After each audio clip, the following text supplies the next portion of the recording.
नमस्कार दोस्तों। नवरात्रि यानी कि माता आदिशक्ति के 9 दिन, इन 9 दिनों में देवी माता की आराधना की जाती है और मान्यता है कि इन 9 दिनों में साक्षात देवी माता धरती पर अवतरित होती है और आपकी सभी मनोकामनाएं पूरा करती हैं।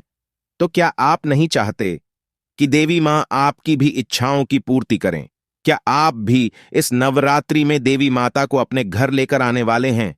दोस्तों, आपको जानकर हैरानी जरूर होगी कि नवरात्रों में केवल यह 2 रुपए की चीज अगर आप अपने घर पर ले आएंगे तो यह 2 रुपए की चीज आपको धन दौलत से ढक देगी। तो आखिर क्या है वह चीज और नवरात्रि में इसे लाने से इसका क्या फल मिलता है? इसी के साथ नवरात्रों में हमें कौन से काम करने चाहिए, कौन से काम नहीं करने चाहिए और किस तरह से देवी माता को प्रसन्न किया जा सकता है, आखिर यह कैसे पता चलेगा? तो दोस्तों, इसके लिए आपको वीडियो के अंत तक हमारे साथ बने रहना होगा।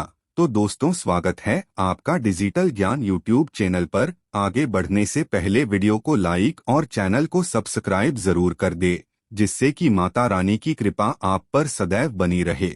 चलिए वीडियो में आगे बढ़ते हैं। तो जैसे कि सभी जानते हैं कि सर्वपितृ अमावस्या के बाद 9 दिन की शारदीय नवरात्रि शुरू हो जाती है और 2023 में नवरात्रि का 15 अक्टूबर से शुरू होकर 24 अक्टूबर को समापन हो जाएगा।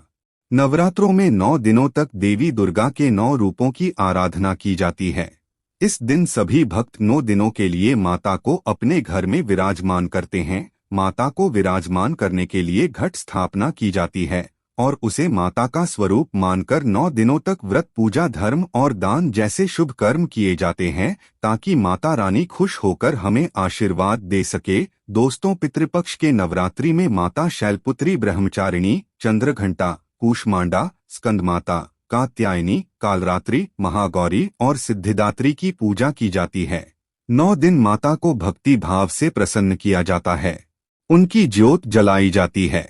भक्त माता को खुश करने के लिए 9 दिन व्रत भी रखते हैं। इसके बाद जब अष्टमी और नवमी की तिथि नवरात्रि में विशेष मानी जाती है और अगर आप इन दिनों में कन्या पूजन करते हैं तब तो यह मानिए कि आप साक्षात माता भगवती की सेवा कर रहे हैं, क्योंकि मान्यता है कि नवरात्रि में आदिशक्ति मां कन्या रूप में ही भक्तों को आशीर्वाद देती है।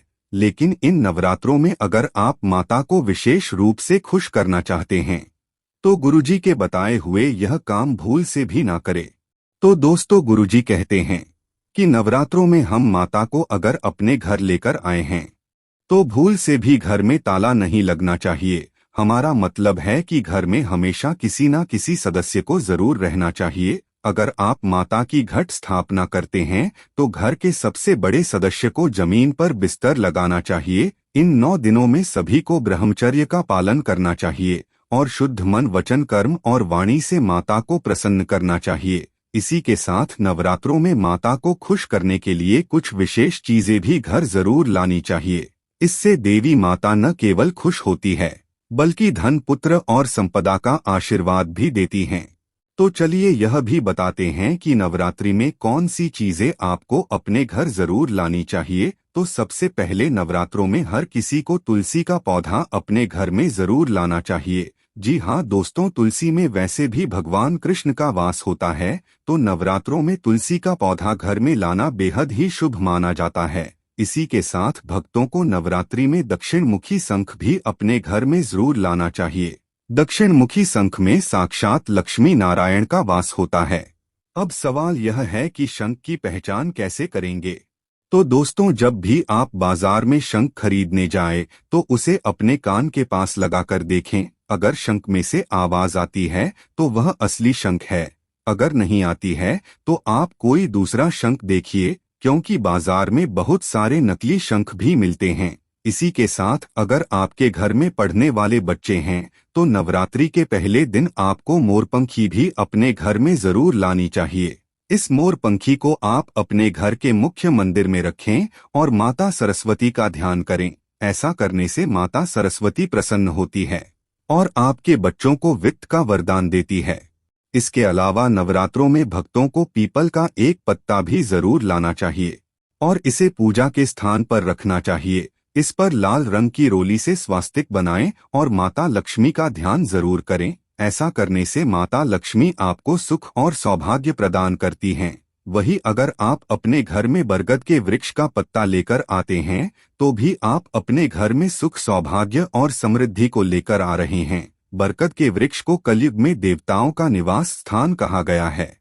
तो अपने घर में नवरात्रि के पहले दिन वट वृक्ष यानी कि बरगद के पेड़ का एक पत्ता लेकर आए, इस पर सिंदूर से स्वास्तिक बनाएं और जहां पर आपने घट स्थापना की है वहां पर इसे रख दें। ऐसा करने से आदिशक्ति माँ आपको सब प्रकार के सुखों से युक्त कर देती है। इसी के साथ आपको अपने घर में मोली जरूर लेकर आनी है। मोली बहुत ही पवित्र मानी जाती है और रक्षा का सूत्र भी मानी जाती है। दोस्तों, आपको बता दें कि कोड़िया और गोमती चक्र भी सौभाग्य के प्रतीक माने जाते हैं। तो अगर आप नवरात्रि के पहले दिन 5 कोड़िया और 5 गोमती चक्र लेकर आते हैं और इसे लाल कपड़े में रखकर पूजा के स्थान में रख देते हैं और 9 दिन पूजा होने के बाद इसे एक कोरे लाल कपड़े में बांधकर अपनी तिजोरी में रखते हैं, तो भी माता लक्ष्मी स्थायी रूप से आपके घर में विराजमान रहती हैं। इसके अलावा आपको नवरात्रि में अगर काली हल्दी की गांठ मिल जाती है तो आपको यह गांठ आपको अपने घर लेकर आनी है और 9 दिन तक इसकी अच्छे से पूजा आराधना करनी है। इसके बाद जब 9वें दिन माता विदा होती है उस दिन इस हल्दी की गांठ को आपको सफेद रंग के कपड़े में बांधना है और अपनी तिजोरी में रख देना है। ऐसा करने से माता लक्ष्मी और धन के देवता कुबेर जी आप पर अपनी कृपा और आशीर्वाद बनाए रखते हैं। वहीं नवरात्रों में पूजा करते समय आपको घट स्थापना के दौरान एक हल्दी की गांठ, सुपारी, ₹1.25, अक्षत और रोली भी जरूर रखनी चाहिए। इसी के साथ आप घट स्थापना में अशोक के पत्तों का भी इस्तेमाल जरूर करें, क्योंकि कोई भी पूजा पाठ जब तक पूरे विधि विधान के साथ नहीं किए जाते हैं तब तक उसका पूरा फल नहीं मिलता। तो घट स्थापना करने के दौरान इन सभी बातों का जरूर ध्यान रखें। तो दोस्तों, अब आपको बताते हैं कि नवरात्रि में वह कौन सी वह ₹2 की एक चीज है जो गुरुजी ने बताई है और जो आपको अपने घर लेकर आनी है, जो आपको धन दौलत से ढक देगी। तो नवरात्रि में आपको लेकर आनी है ₹2 की जौ। जी हाँ दोस्तों, जौ जिन्हें धान भी कहा जाता है। तो आपको ₹2 की जौ लाने हैं और जब आप माता का घट स्थापना करें तब एक मिट्टी के पात्र में आपको किसी भी नदी के किनारे से मिट्टी लेकर आनी है और इस मिट्टी से उस पात्र को भर देना है। अब उन ₹2 की जौ को आपको इस मिट्टी में दबा देना है और इसी पात्र में आप देवी के घट की स्थापना करें और 9 दिन तक उस जौ में पानी जरूर दें। जैसे जैसे यह जौ फलेंगे फूलेंगे वैसे वैसे आपके भाग्य की किस्मत के दरवाजे भी खुलते चले जाएंगे और आपके सुख सौभाग्य समृद्धि में वृद्धि होती जाएगी। फिर 9वें दिन जब माता विदा होती है तब आपको घट स्थापना के समय जो आपने कलश में पानी भरा था इसे पूरे घर में छिड़क दीजिए और जो धान अंकुरित हो गई है इनके कुछ पत्ते लाल कपड़े में बांधकर अपनी तिजोरी में रख लीजिए। बाकी की जौ को मिट्टी सहित आप मिट्टी में प्रवाहित कर सकते हैं। तो दोस्तों, यह ₹2 की जौ आपको जीवन भर की खुशियां दे सकते हैं। तो इस नवरात्रि देवी का घट स्थापना करते समय यह उपाय जरूर करें। यह आपके जीवन में धन दौलत और खुशियों को भर देगा। इसी के साथ देवी माता 9 दिनों के लिए आपके घर में विराजमान हुई है, तो उनके अच्छे से सेवा करें और उनसे प्रार्थना करें कि वह सदैव आप पर अपनी कृपा और आशीर्वाद बनाए रखें। तो इसी उपाय को गुरु जी ने अपने सभी भक्तों को इस नवरात्रि में करने को कहा। तो मित्रों, यह थी आज की हमारी जानकारी। यदि आपको आज की हमारी जानकारी अच्छी लगी हो तो कृपया इस वीडियो को लाइक एवं चैनल को सब्सक्राइब जरूर करें। धन्यवाद। जय श्री कृष्णा। ओम नमः शिवाय। राधे राधे।